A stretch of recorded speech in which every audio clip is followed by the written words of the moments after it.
Hey everyone, Brandon and Brady. We're back and we're showing you a drill that we really like to improve the start position in the sumo deadlift, the bottom position in a squat, or generally improve hip mobility.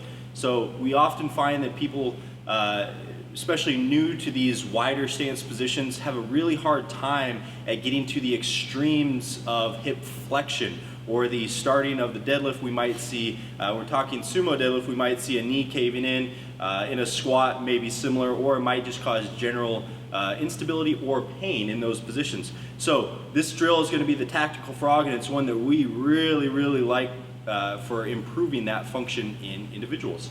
We're going to show you some nuance and some actual application to the drill.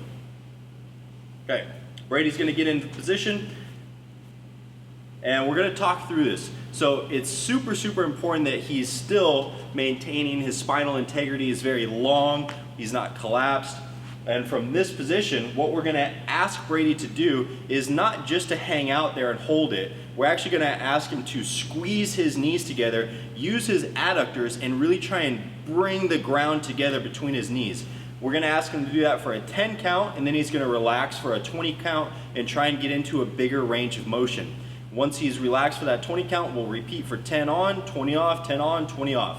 You can use any cadence you like. The important thing is that we're using a contract and relax method to help improve this drill.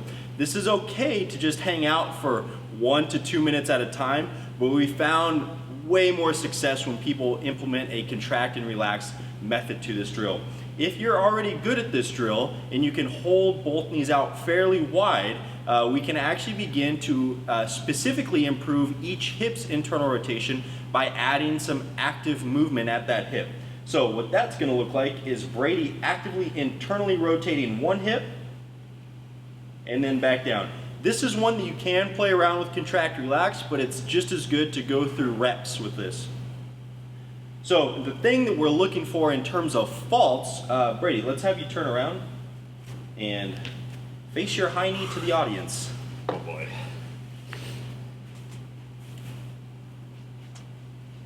Okay, as Brady's going through these active internal ranges of motion on each hip, the one thing we're looking for is changes in his lumbar spine. Go ahead.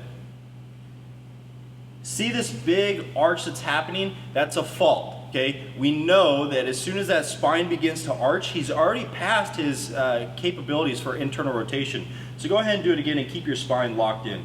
Good. That's about it, and that's even reaching a little bit. Okay, now really go to the extreme fault and get that leg as high as you can.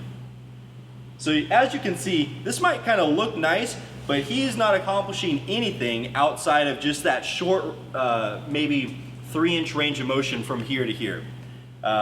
Other things we're going to look for is his actual foot position. This is a slight cheat, having his feet straight ahead. If he wants to make this drill harder, he's actually going to face them out, and that's going to force just a little bit more rotation at the hip. So this is a drill that we generally won't prescribe for individuals right before training, as it can be very intrusive. It's something that's, go ahead and come out of there, Brady.